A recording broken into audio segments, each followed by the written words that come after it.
Alright, we are back for round two. We've had a dropout in the stream, unfortunately, due to some dodgy mishaps, but we're back for round two. As I said, we had Peter Mitro versus Joshua Glenn, both former Australian YCS top 32 players. Peter Mitro has actually topped multiple of them and won one back in the Shadol Artifact format, and Josh topped 2020 with Salamangreat.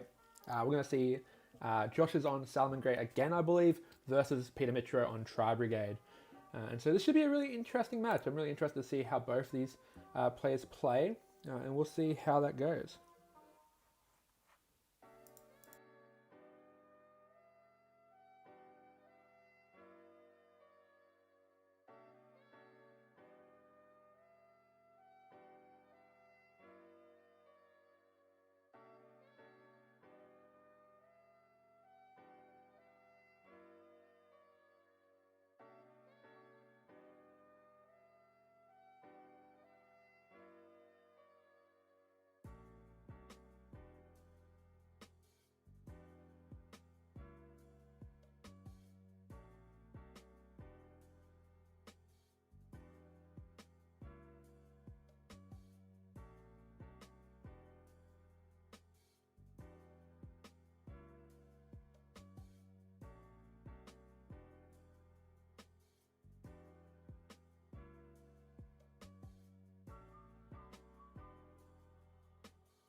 So we'll see pretty standard combos here from Peter Mitro with Tri-Brigade. It's been pretty standard so far, along with some pretty standard stuff from the Salad player here in Josh. Both of these guys are really good players, especially Josh with Salamangreat. He knows this deck really well. He's up there with one of the best Salad players in Australia. I'd definitely put it. So it'll be really interesting. Peter Mitro, one of the best players in Australia, has multiple YCS tops, so it was going to be a really close game here in terms of playing ability. Just going to come down to who plays the best here, I'll imagine.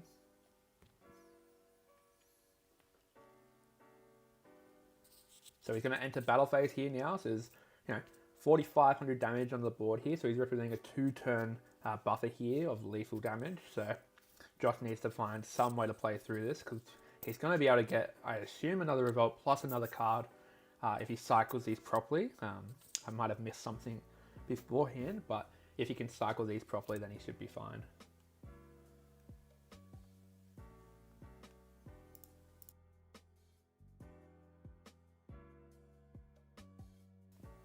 And so that's what he's going to do here. He's going to get to cycle a card to his hand with the Link 4. But we're going to see a Phantasme drop here. So again, Josh is going to be able to cycle some cards. I wonder if it was almost worth holding it till he got the second Link on the board, if he's going to go for the Revolt play, because that's going to get him to draw 3 cards, but 2 cards is still perfectly fine for the Phantasme. It's going to get him a resource back. He's going to be able to, pick and choose a card that he doesn't want and put it back. So this will be fine, I imagine.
So we are going to see Revolt kind of be played into here. He's going to get what could be a 4 material Appaloosa here. Yeah, it's going to be.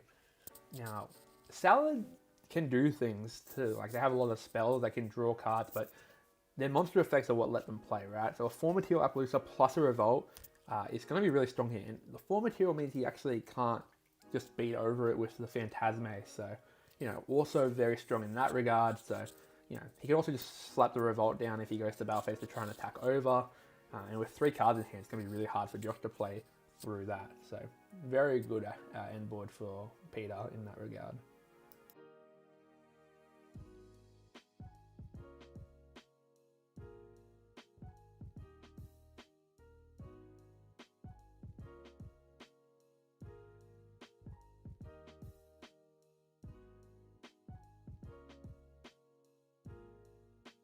So as we said, Power Spell, Pot of Desires, but it's not enough to get through what would be 5 interruptions. So Mitra is going to take that game, and we're going to go into siding for game 2.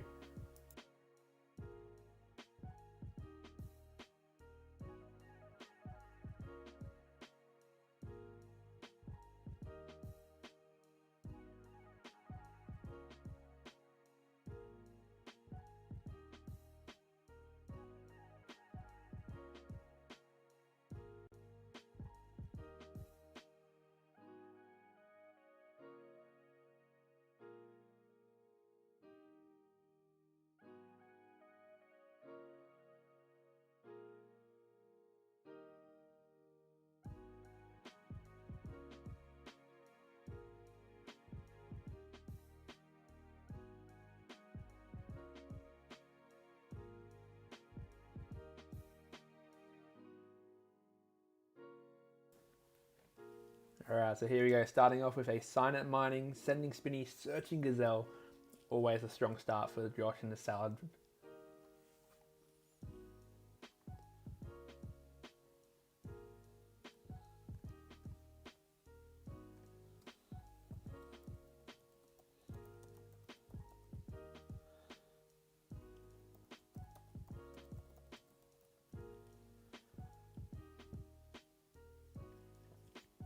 So Mirage Dahlia is going to come down here. So probably the Ash target here.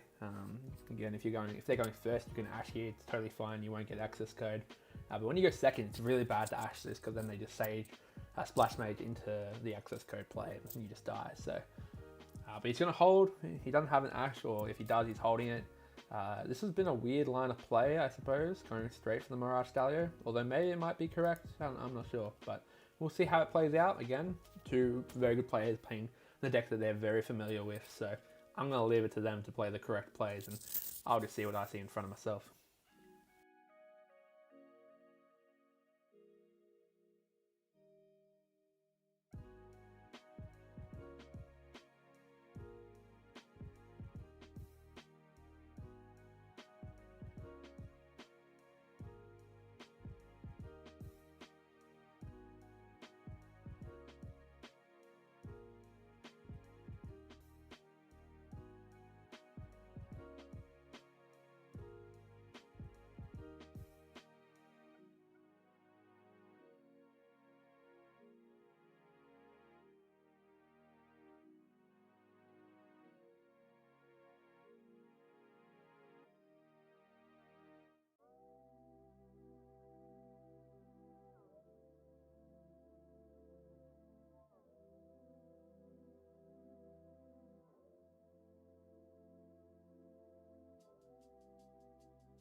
So we see the Nibiru come down, and that's just brutal. Salad, we always know, Nibiru hurts. So he's going to end on a Sunlight Wolf plus a Roar, though. So this is still, not the end board that you expect to see after Nibiru hits the board, thanks to Stalio. Lancia, very good card, and he can't even get damaged because he's got the Nibiru. Very strong play here from Josh. Lancia, such a blowout if you can get it to resolve against a lot of decks, and this will be pretty much just Nibiru attack. Maybe he'll make like a couple of links here to go search a Revolt with a bunch of cards in the graveyard, but so far, that's a strong way to start for Josh.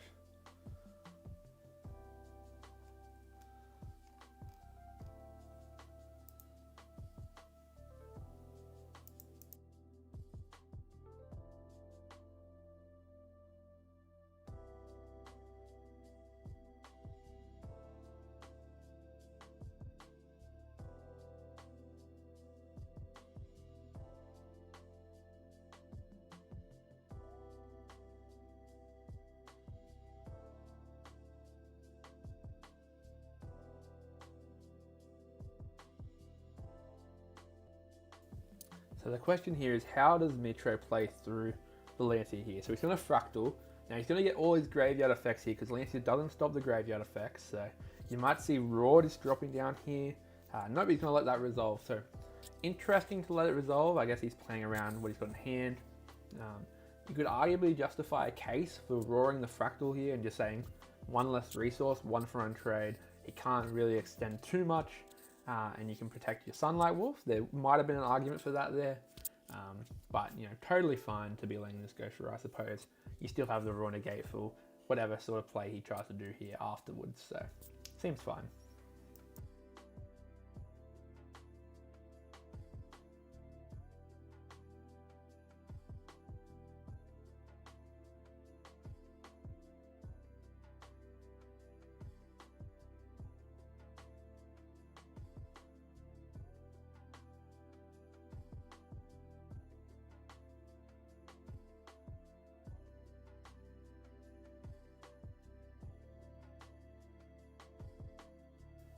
So normally another Fractal, and we're just going to see it go to battle phase here, attacking directly over the Sunlight Wolf. Now he's going to let that go through, and so, you know, I suppose he has the will so he can get it back and he can hold his Bailings in the hand, so totally fair.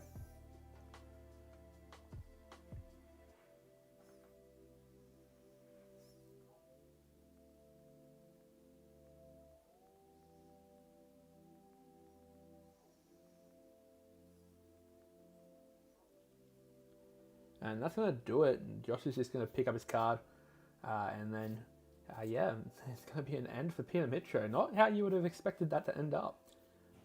But I guess, yeah, Lancea resolving, it's just strong, and Josh has got all his resources to go, so Mitro is down game 1, but, sorry, that's game 2. These guys are going to game 3, sorry, my apologies.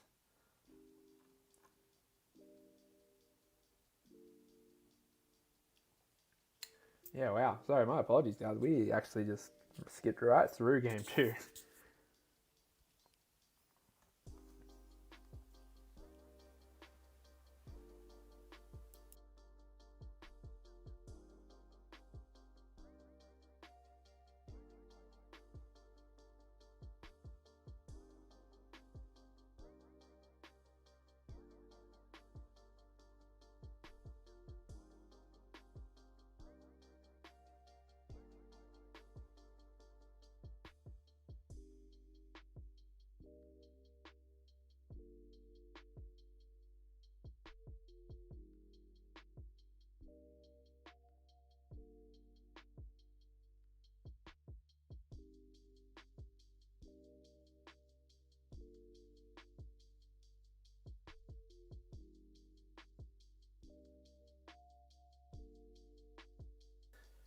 Here we go. Into game 3 we go.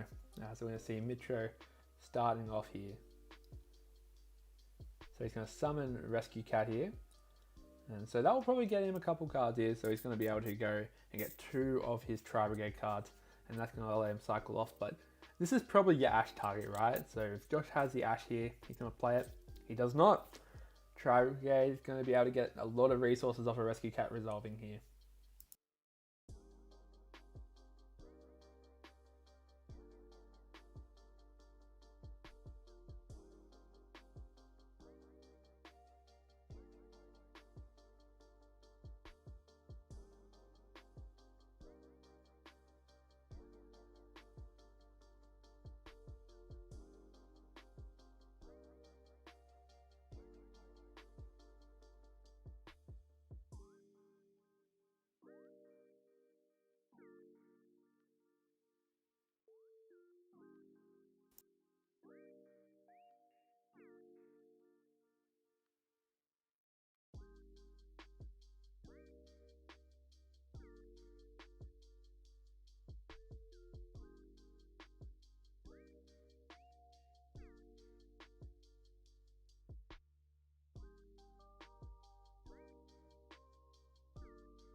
Okay, so he's going to be able to go get Fractal off the Tenki. Very strong here. That's going to be allowing him to extend because he can discard it and he just start getting his resources. Yep. So he's going to send Kit. He can send Nerval. He can go and just add from the Nerval, go get the Kit or go get whatever he needs. Another Fractal, for example, and that fuels the graveyard. So it's super strong. And then he's going to be able to summon it again. So summon that Fractal and then do the same thing over and over again. To be able to keep playing. So he's going to definitely be playing through the one Ash here without any real problem.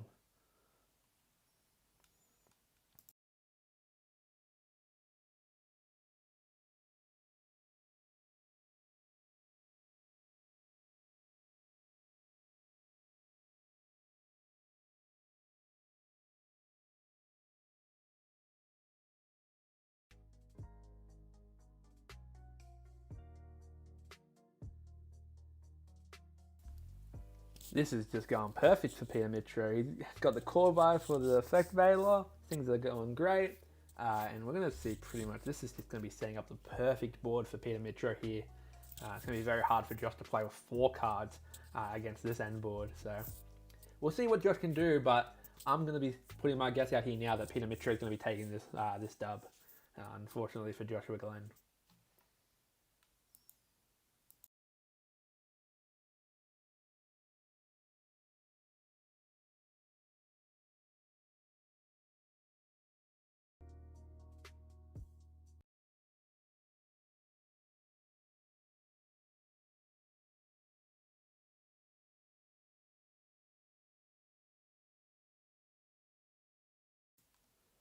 So down comes Bearbrum, search for Kuraz, sorry.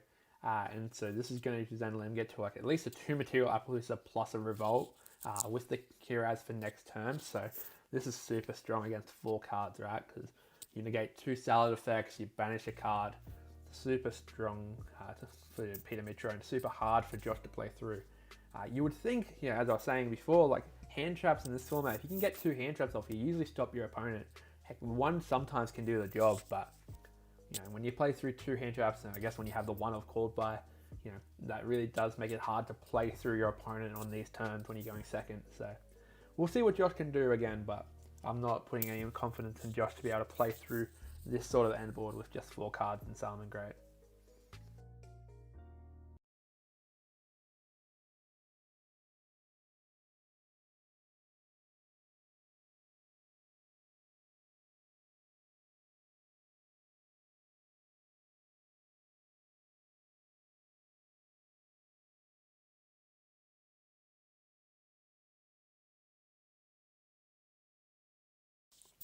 So there it is, the Appaloosa, the Tri-Brigade Revolt.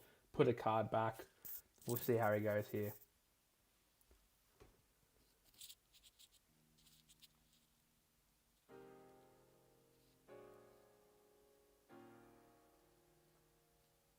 So he sets 2 and passes probably. He doesn't have a third one, right? Yeah. Set 2 passes. He's got 1 Revolt, and knowing the Tri-Brigade players, they always end up having that Solemn Strike if they play it. So that's going to be another interruption if he has that.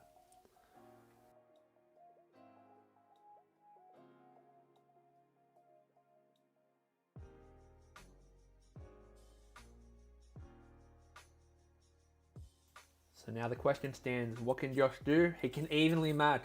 That's super strong here, right? Like, the Tri-Brigade player has no way to stop that. You would imagine he keeps the Revolt to get a lot of cards back and refuel those Tri-Brigade effects.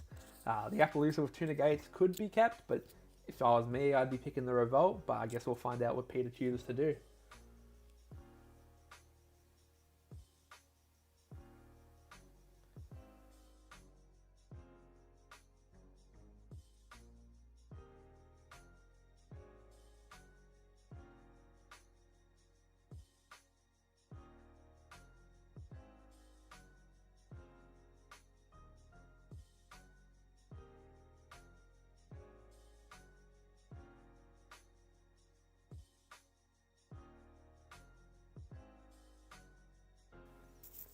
So again, this is a tough decision. What do you keep in this scenario, right? Like, what is better? Revolt here against the Salad player, getting you your resources back in the 1 banish, or do you keep the 2 monster negates? Again, I think the Revolt is probably the correct option, but it all depends on what Josh can play with his 3 cards left in hand. Again, I feel the Revolt, he's going to chain it. That's probably correct as well, right? You just chain the Revolt, you get your resources, and then you keep the Appaloosa. That's probably the best play. That's probably correct here. So he's going to put back 1, 2, 3, and he's probably going to use one of the cards on his graveyard, which is going to then search him another card, so this is fine. Yeah, activating the Revolt in response and then banishing probably the Link 4 or whatever you summon off it is definitely more correct than actually in hindsight.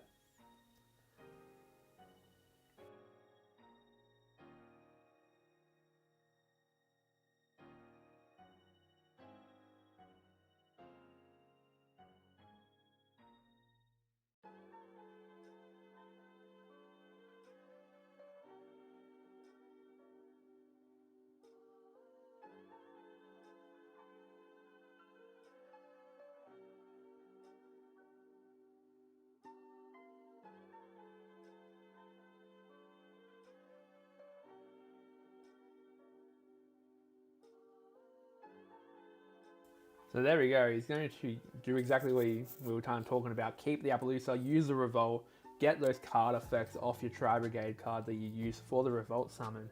And that's super strong. Now of course, if Josh's 3 cards are good enough, he can play through this Appaloosa and keep going, which would be really strong because then he's just left with a Revolt and a Kiraz, which, you know, if the Salad player can do enough, he can get that Raw. And then that's just playing against the Revolt, which on its own is good, but arguably not good enough, right?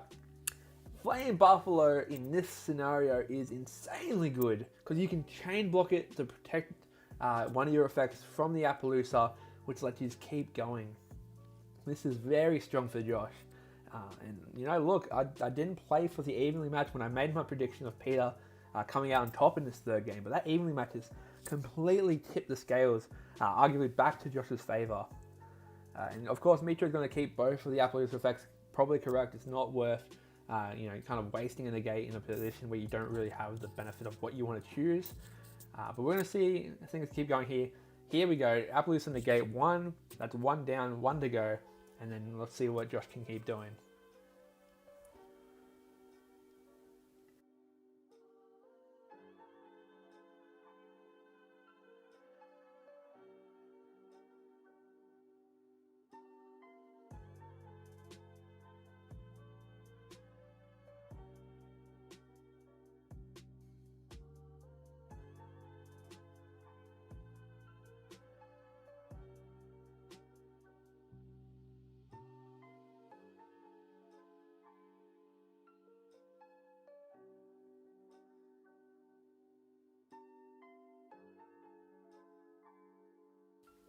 So here we go, Spinny, Foxy, Bailings, Will. He's got a lot of cards here. This could be a huge swing for Josh here. Going into Mirage Stallion, this is probably where you Appaloosa again. You'd have to assume. Yeah, there it is. Because you just get too many resources of that Mirage Dahlia resolving. But, you know, he can go into a Sunlight Wolf here. I don't actually know where he goes after the Sunlight Wolf here, though. He gets a card back, probably. I don't know if he has a trap. But, yeah, I mean, this is still super strong, right? The Appaloosa there now is irrelevant. That probably just gets linked away later in the combo. Although it is... What is the type of Appaloosa? Fairy. Yeah, so it's not necessarily doing anything on the board. You have to link it away quick. Oh, sorry, it's going to get spun back with the Mirage Dahlia. That's interesting. I don't know if I would have spun it back. Because unless he's probably playing multiple, but if you're not playing multiple Appaloosa, which, you know, some of us aren't, you know, if you want extra room in your extra deck, which I assume Peter probably only plays the one, you would assume, then you're just giving him the Appaloosa back for the full combo, and then he can just sit that back down. So unless Josh has another hand trap, this just again swings back into Peter Mitra's favor.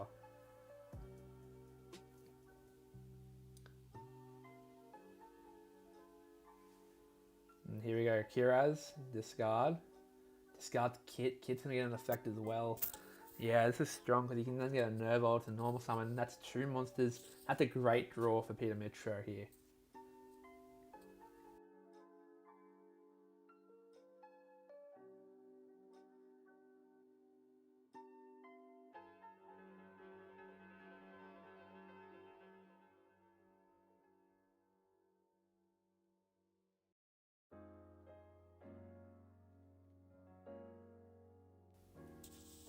So now we have a Lancia drop. That's super strong. Oh my goodness.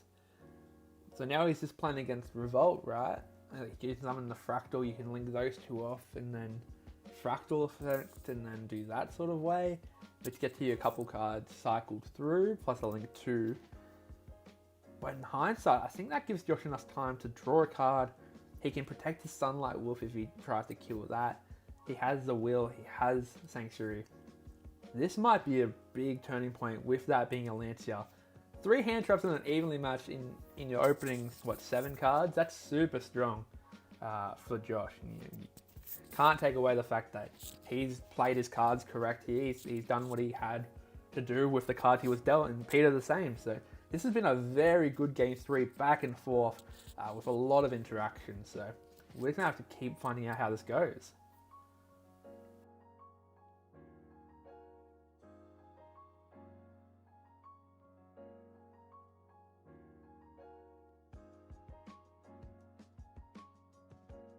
In fact, we won't have to find out how it goes because that's going to be it. Peter just assumes that he can't play through the rest of that and Josh is going to take it from there. So Joshua Glenn picking up the win. He's now 2-0 with Salamangreat. And we'll see you back for round 3 when that pops up. But until then, grab a drink, get comfortable, and we'll see you back for round 3.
Alright, we are back for round 3, and we have Toon Dragon 88, which is Jake Burns from Wollongong versus another Wollongong player, Andrew Jones, also known as the Milkman on Dueling Book.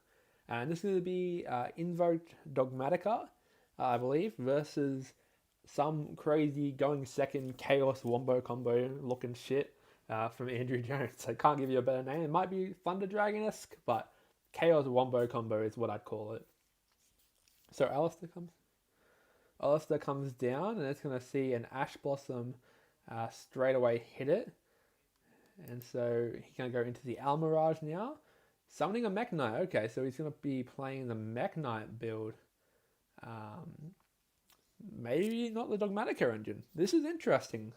You'd say the Dogmatica build is stronger, but the Mech Knights do have some great versatility. They get some really nice resources off themselves. Again, summoning a different one, link off. Could make like an Anaconda here. Yep. So he's probably playing a Dragoon package, you'd have to assume. He's going to chain the Dark, which is interesting, right? Like, you'd almost hold the Dark and wait for them to Dragoon, because then you're like, sometimes, depending on what they think, they might negate the Dark, which could in itself be fine. So, Anaconda make Dragoon. Dragoon is strong. He's also getting a search off for the blue Mech Knight. If he wants to do that sort of line, this is options. There's good options here for Jake if he wants it. And look, Andrew's going to be playing with 5 cards next turn against 1 Dragoon, so the Ash Blossom is also really good there. So we'll see how this goes.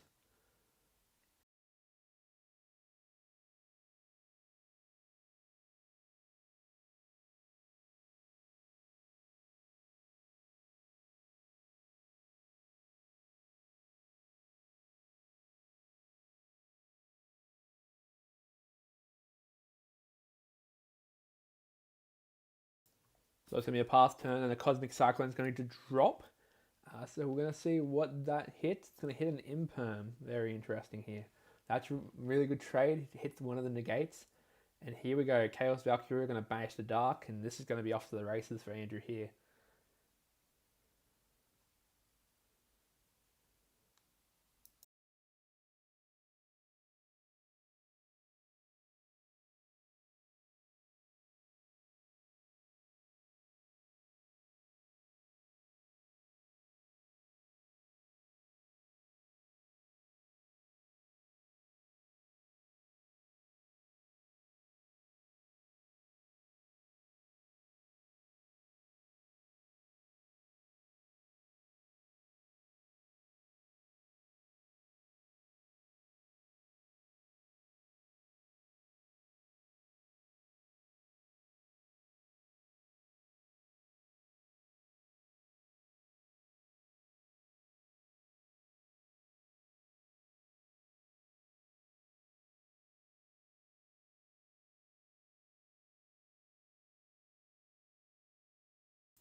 So he's gone and searched Egg. So that's a normal summon. So you would assume maybe he doesn't have a normal summon to kind of let his play start going. Although, what does Egg get him here? I guess that sets up for a Dragoon, like Anaconda play later in the turn. You would have to assume that, Jake's got some sort of hand traps. Tribute Summon! Okay! Interesting option. That's going to attack over the Anaconda. But where do we go from here?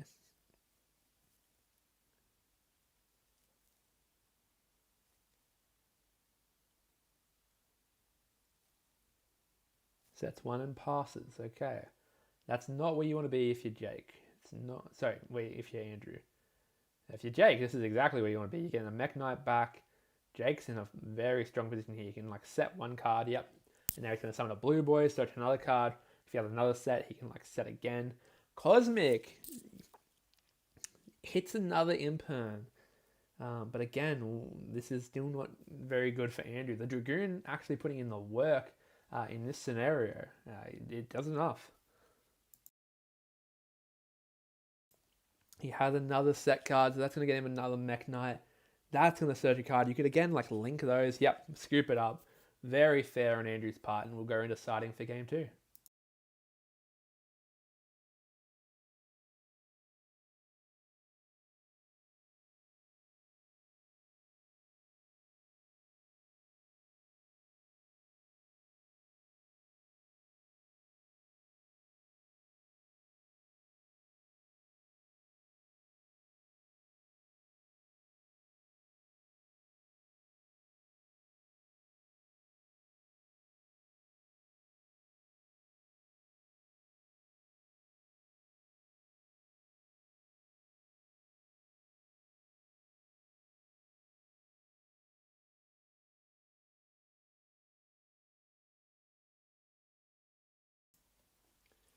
So if you're Jake here, you probably decide in a bunch of strikes and other things like that. Maybe you want cards that do enough to negate and destroy against this sort of deck.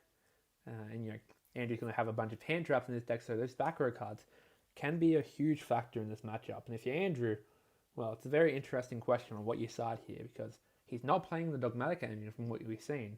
Back row does come in handy versus the Mech Knight sort of play line, but it's very interesting. Andrew's going to choose to go second, again, that wombo combo sort of deck here. So we'll see if he has enough interruptions to not let Jake play. Doesn't need to, because Jake set one and passed. That is not what you want to see if you are the invoked player. So Andrew going to set one back and pass. This is not the sort of game we expect going into game 2. Jake draws. He goes into the main phase. Does he have something this turn? He does. See, the setting of the card here is very interesting, because he can summon a Mech Knight. So I don't know if the setting by Andrew was necessarily the best play here, because that's going to get him a search. Will that resolve? That's the question here.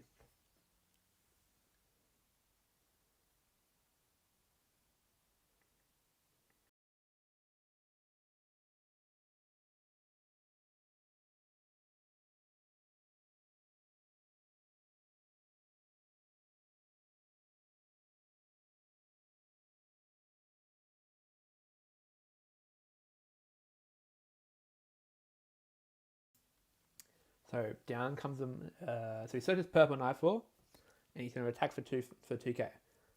Now Andrew has possibly got something to play here. He has a monster on the board now, so Andrew can kind of try and play past him. If he has enough resources, that might be the option here. Again, interesting to see how Andrew can play here. He does have 6 cards in hand plus a set. Maybe he can make something work here. Again, this deck, the problem with the Chaos deck is that it does brick, right? You can have these hands that have a lot of power cards, but no way to get them kind of flowing in tandem, especially with the Thunders, who are kind of big. Like, you'll see he drew the Dark for turn, and he's going to discard it just to put a Dark in the graveyard, right? Like that. If that was the 5th card instead of the 6th card or 7th card, this hand is a lot stronger, because you'll assume they have either a Baby or Chaos Valkyria in the hand to be able to use that Dark.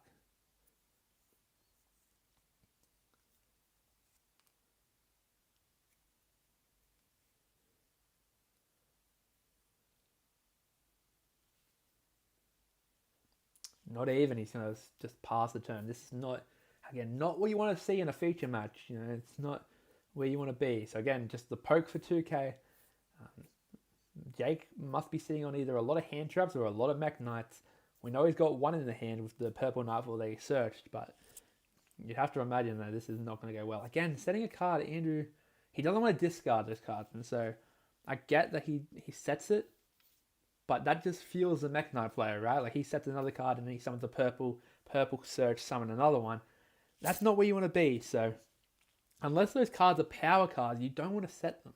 Setting the monster, understandable, you kind of have to protect your life points. But again, this is not where you want to be if you're Andrew. So there we go, we see another set card. This is going to let Purple Nightfall slap onto the board here. And that's going to be just a terrible, terrible time for Andrew Jones. Because he can like send this, get like another Mech Knight, like the Indigo one that moves itself around the board. And if he has another Mech Knight hand, that's just GG. But he does have a Droplets. He's going to send one to negate Purple Nightfall and halve the attack. Halving the attack is also relevant here, right? Because if he has another Mech Knight, it won't be lethal. Doesn't matter though. Blue going to attack into the face down, which is going to be a Droll and Lockbird. Again, that's a good card in this situation if Jake had done a play, but with the way it's going, it's just not good enough. Arguably, you could have let the purple search and then Droll, but in the way this game was going, like, that would have just been a really big race of the Droll. So, makes sense. He's going to have to try and draw into a power card here, but Jake's probably got enough resources to stop the one play that Andrew can make here. Not the way you want to see this game sort of end, especially in round 3. You don't want to see that be the way to go out here. Again, both of these duels are 1-1, and neither of them are in the XO bracket, but yeah, here we go. We're seeing a concede here, and this is going to be the hand, and it's a lot of interruption and a lot of Thunder Dragons. Again, the problem of these going second decks is if your opponent just kind of sits on one or two things and you can't play, that's enough. Jake's going to take the win. That was one of our weaker rounds, but we're going to leave it there and we're going to let you guys enjoy some time off. We're going to come back in round 4, which is going to be our final round with our final participants. We'll see you there. Take care.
Ladies and gentlemen, we are back for round 4, and this is our final round of the first week of the Quarantine Cup. And this is our 2 XO players. We have Lachlan Kusick in the blue under the name Bok, and we have Josh Glenn back on the stream playing his Salad. He's also XO. He's made all the way through, and he's going to start off by normaling Gazelle, which we'll see in Ash Blossom. I'm not too sure on what Lachlan's been playing, but we're going to find it out. I think he does play a lot of Eldritch Dogmatica these days, but he might be on a different list, so we're going to find out.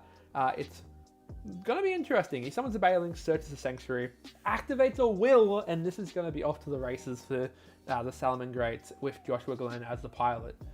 If you watched round 2 of our event, even though it was a little bit choppy at the start of the stream, you'll see that Josh loves to sack with a lot of hand traps, so knowing this man, he's probably got full combo plus a couple hand traps to stop his opponent. He has the Sea Arcada, so Mirage Stallion is going to hit the board here. And if there is not another hand trap, Josh is going to be off to the races here. So he's going to summon it, he's going to move it, opponent's going to allow that. Very hard to kind of have those things work properly on Dueling Books, so usually you give a bit of leniency.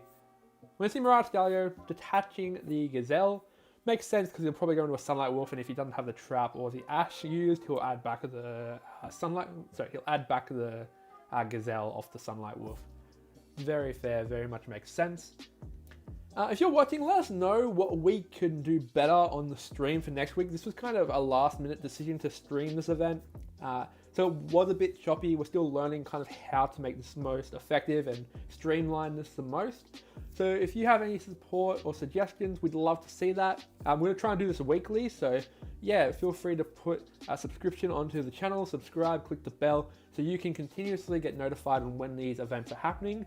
And if you live in the Sydney area, you are quarantined at the moment in lockdown, you can also join into these events. Go to the Nolan TCG Discord, because that's where this is running. We have a lot of tables with everyone mic'd up and talking on Discord, so it's very easy, and it kind of saves some of the Dueling Book kind of structure.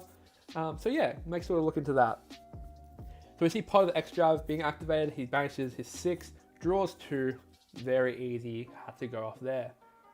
And you're going to see him activate a Mystic Mine. Okay. Well, I guess that doesn't really give us an answer on what he's playing, because you can play Mine in the Eldritch decks now.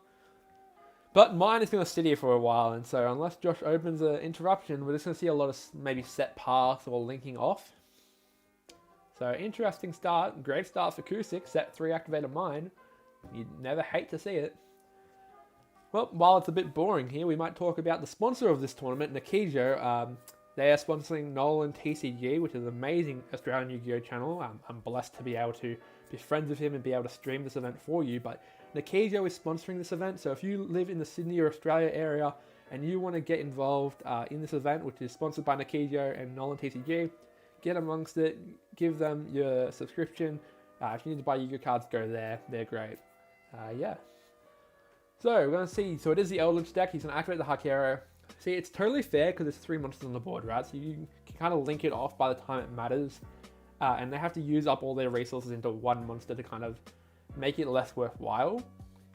However, in Salad, that's kind of not that bad, right? Because you can link into a Sunlight Wolf, and then you can kind of link into your Phoenix or your Heatleo. So it's not terrible links in this situation. But that's really interesting there. He's going to crash it instead of linking it away. That's super smart play. A really heads up play from Lachlan Kusick there. Oh, wow. Okay. That is a huge moment. He's going to take 700, but the Imperial Order is going to turn off the Mystic Mine and his Will and his Sanctuary, but most importantly, the Mystic Mine. And it's back to a fair game here.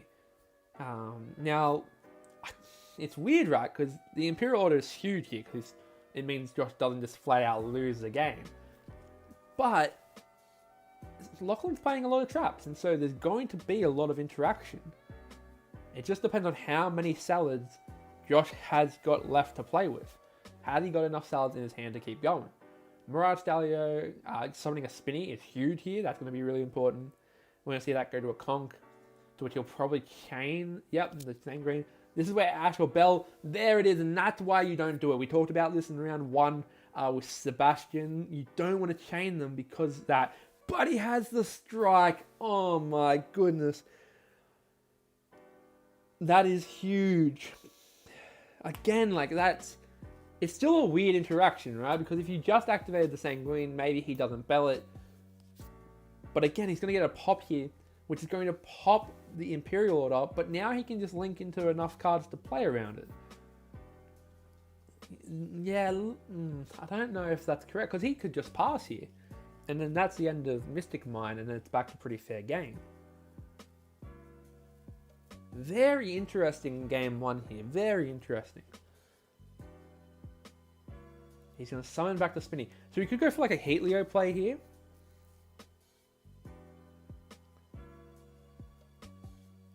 Or he's going to go with a Co-Linked Phoenix. That is good heads-up play from Josh Glenn here. Does he have another interruption to stop the Mystic Mine from being destroyed here?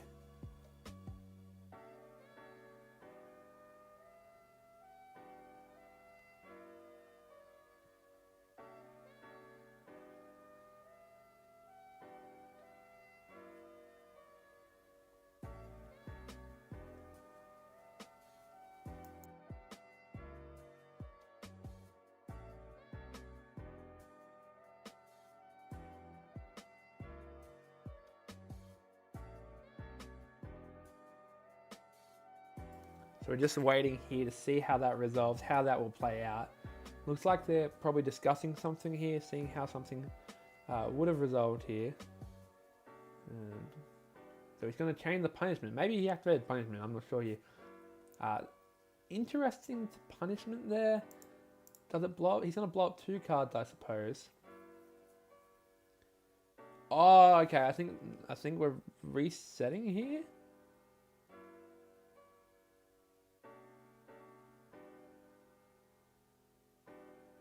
Oh, okay. That's incredibly smart. The Sunlight Wolf is actually going to put back the Nightmare Phoenix. And the Balings will protect the Sunlight Wolf. This is really huge because now Josh has Will still online here. So this could actually just be a huge flip here. Yeah, the Imperial Order was huge here. I feel like he didn't need to do the Elixir play. He just strikes whatever he makes. And that would have been more correct. But we are going to see now Gazelle hit the board, sending Raw, and this just looks like it's way more in Joshua Glenn's favor now in terms of how this game now is being played. Like the speed of the game is much more in the Salamangreat kind of combo tempo playstyle instead of just this control-y grind of the Eldritch Mystic Mine deck. And knowing Josh, he has Desires after his combo, so we're going to see a Desires drop down, which is going to get met with an Ash Blossom. Interesting he didn't Ash the Gazelle to not allow the Raw to get sent. I guess you have enough like kind of grindy cards in Eldritch that you can play through 1 or 2 interruptions, but I mean, holding the Ash that late, like if he didn't have the Desires, that's just a dead Ash. I suppose you can hold it for like something else, but I feel like the Raw was probably the thing to Ash there if you didn't know he has Desires.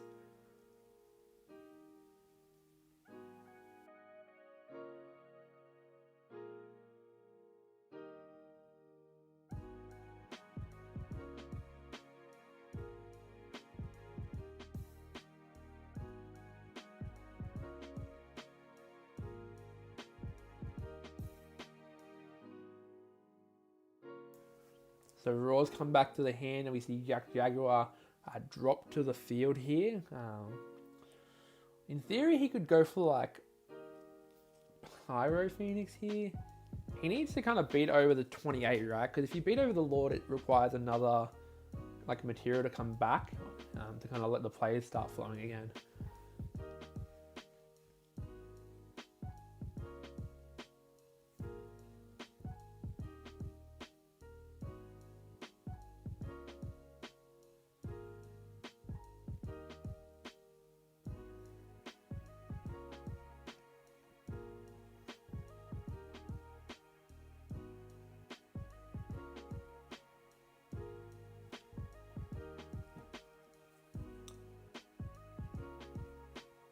So we're seeing the Heatleo drop now.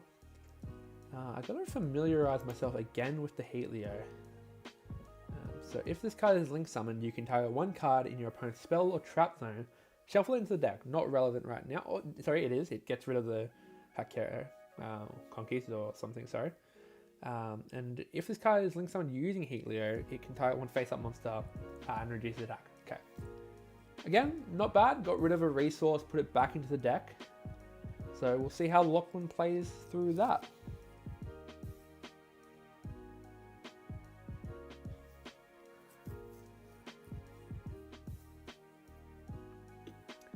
So we see Lachlan here now. He has 3 cards in hand. He's playing against a Raw and potentially an unknown card here. When is he called by the Grave? This is going to be interesting. What will he target here? He's going to get rid of Gazelle. Okay, so that's fair, I guess. I feel like maybe you hold that more. Like, that's not necessarily coming up. I feel like you hold the called by there. I don't get necessarily why you called by that in that scenario. Surely you hold the call by and you set it, and then you make them use a resource like a Gazelle effect trigger, called by it then. Because right now you've just wasted your called by, which could be useful. Just seems like a bit of a shotgunny called by to me. We're going to see, okay, Lord comes to attack mode. That will probably go to attack Heatleo. That's probably correct. Yep, so that's going to be 200 damage. Again, though, this is just a lot of tempo swinging back into Josh's favor. Seeing the one of Imperial Order in that particular scenario was just insane for turning this game around for Josh. I don't know if he gets anywhere near as close to this game if he doesn't have that Imperial Order there.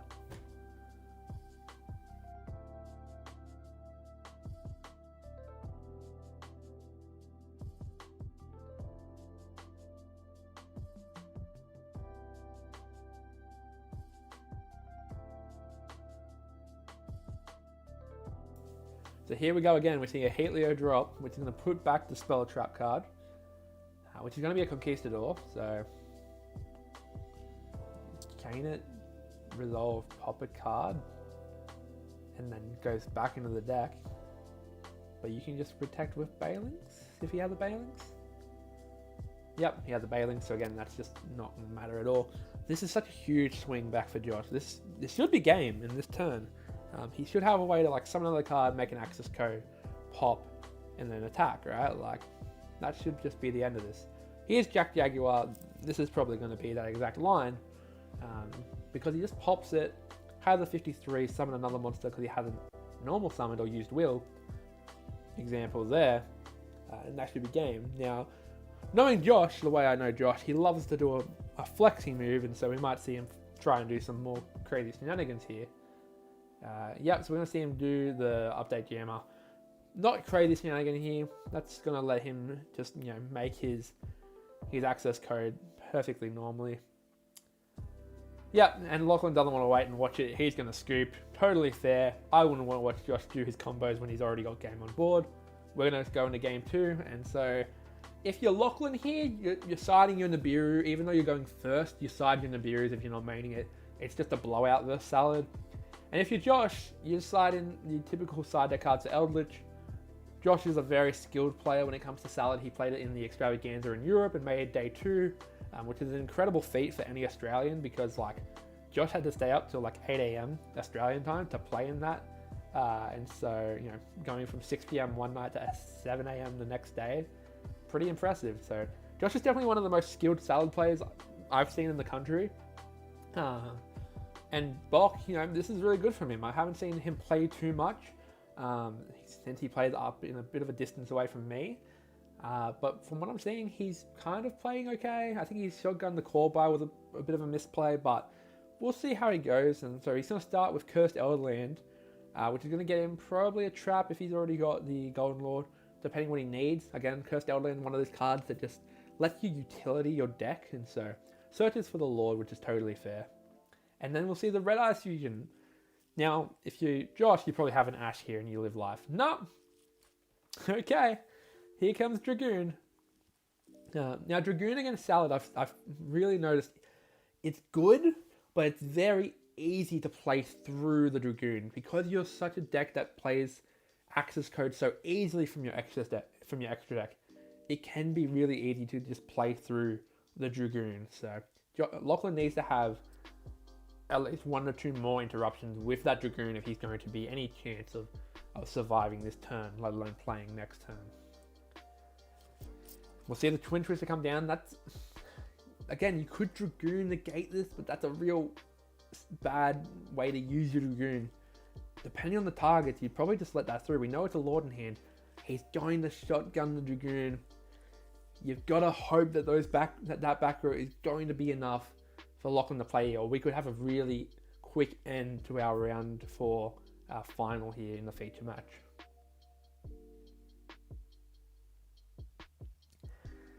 There's Gazelle. Again, drawing the one of. We love to see it. Gazelle's going to be able to get an effect here. So he's going to beat a 4k Dragoon plus 3 back row. We'll see if he can do it.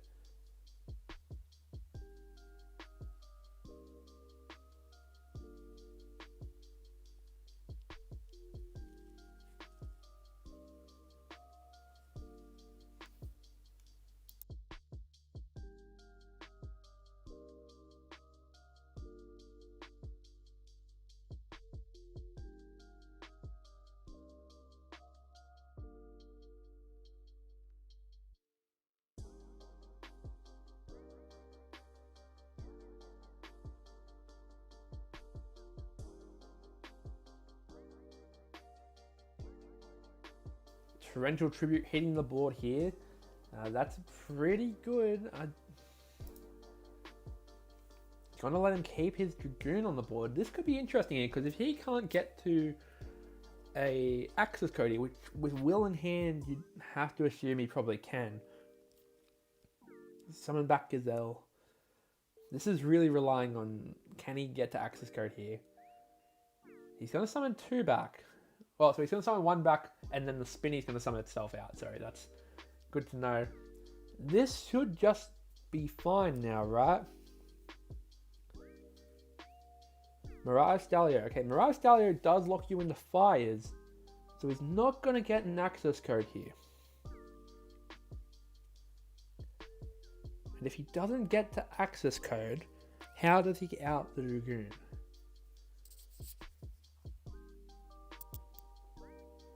This is the question. How can he out the Dragoon? Because if he can't, then Josh might be in trouble.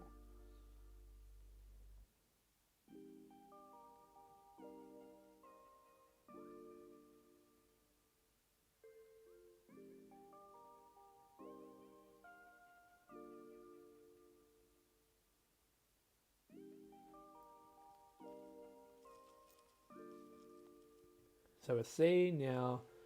Mirage Dahlia summoned and the Balings is out. So this might just be Josh setting up some resources for next turn. He can go into like a Sunlight Wolf, get a Falco, put itself onto the board, make a Heatleo, then Heatleo again. That could be his way to get over the Dragoon. Doesn't kill him, it means he's going to draw and have then 1 more card, draw for turn. So it'll be pretty back and forth from there. Although I think that still has a very favourable outcome for Josh. So it will be interesting to see how this plays out here.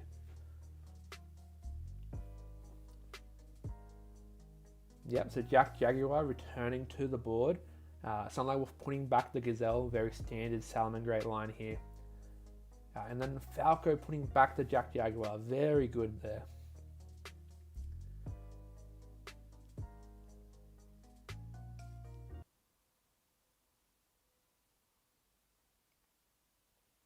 So in theory here, he's looking at his extra deck to see if he can read Heatleo. Now the question is, does Heatleo target? Because if Heatleo does target, then there's questions here on how he outs it. So here we go, let's read Heatleo together.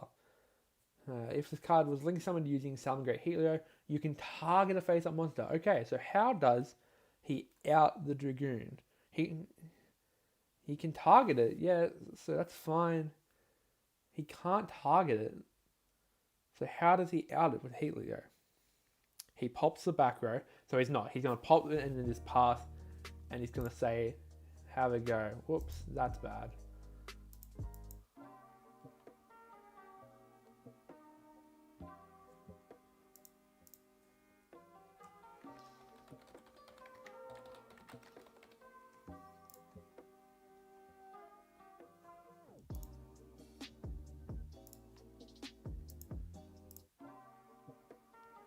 Sorry about that technical issue. Turns out Google does do that.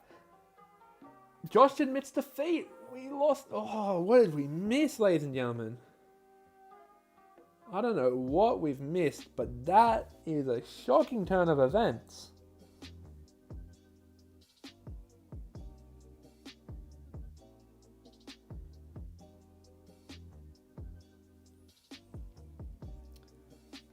So Josh is a scoop here because he just gets out-resourced? I imagine that. So looking back at the stream, all Bock did was activate a Sanguine. And so I assume that means he has enough resources to just play through, and Josh can't play through a second Dragoon Negate. Which is interesting because I feel like the Salad deck has the ability to play through the one Negate. So look, very interesting. We're going to a game 3. That's what you love to see in a round 4 final. We love to see a game 3 in our final feature match of the night.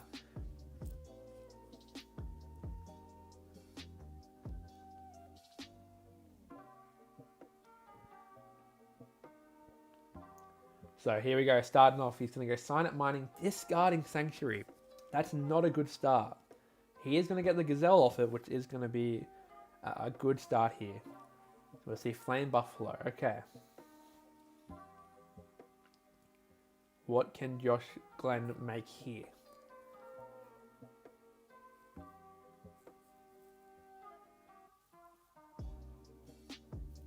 So Buffalo, discard the Spinny, draw 2.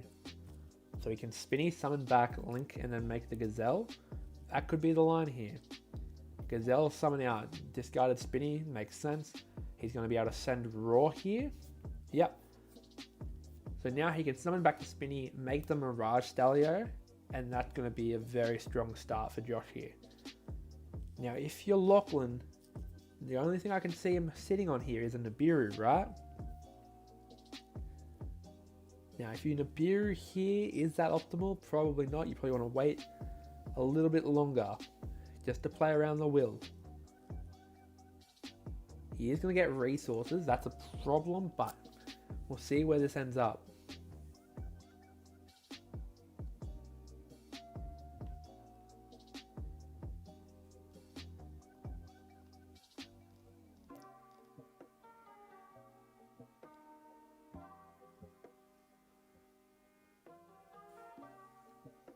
So he's going to return the Bailings to summon out the Jack Jaguar. So now he has no protection.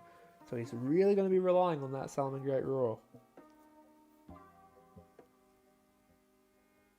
Bailings is going to come back out. Okay, so that's fine now. Bailings is going to be in the grave. It's going to be live. Here's the second Sunlight Wolf. That's going to let him put back the Roar.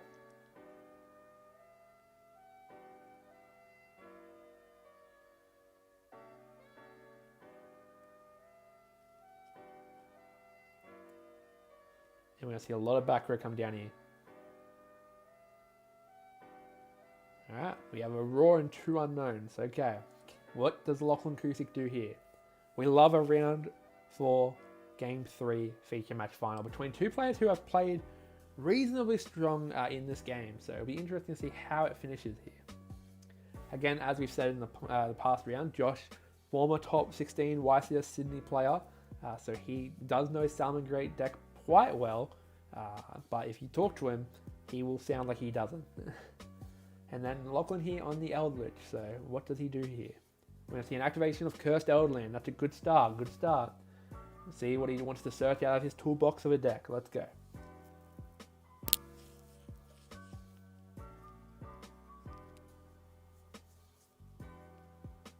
So he searches out the Golden Lord. Okay, very similar out to what we saw last time. Does he have the Red Ice Fusion?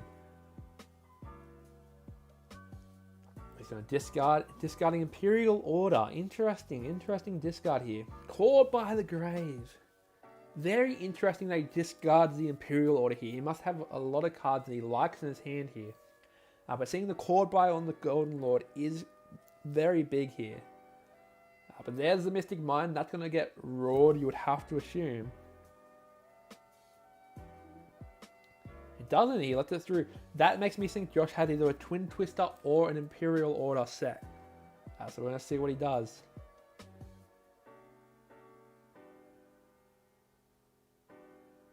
He doesn't. Okay, this is interesting. Surprised why he didn't roar the Mystic Mine then. There it is, the Twin Twister. He wanted to get the draw first. Very strong, but that does let him play into a Judgment if he has it. We'd love to see a Judgment pop down here because that would just very much punish Josh for being greedy with that draw there. So we're going to hope that Judgment is there. Otherwise, this just swings again so much into out of Lachlan Kusak's favour. Again, I feel like he had to hold the Imperial Order as well for that reason. There we go. There goes a strike as well. This is a huge turn. The momentum is now fully with Josh. Can he capitalize? That's the question here. Can Josh capitalize? Summon Gazelle.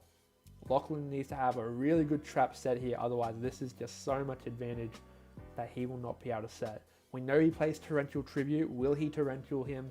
Will Josh fall into that punishment of getting Torrentialed? Could happen. Here we go. He's going to link them away. Here comes Heatleo. Heatleo's going to get rid of a back row. We're going to see a Dogmatica punishment. Probably sending Entis, popping 2 cards on the board. There's the roar. There's the roar. Now it comes down to what that last card is, because otherwise this is a world of hurt for Lachlan Kusak to be facing.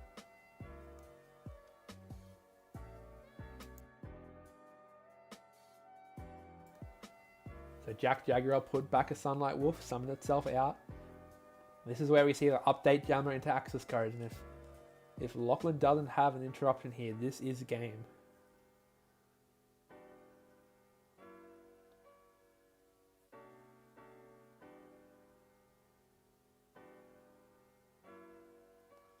So there's another Heatleo. Interested why? Did he use a Mirage Gully already? Is that why he's going for the second Heatleo here? He's going to put back another card. Heatleo not being once per turn. Incredibly strong. And so there we go. Okay, so he's going to put it back. And now he's going to go for another combo here because he's going to get the Roar back. This is quite strong.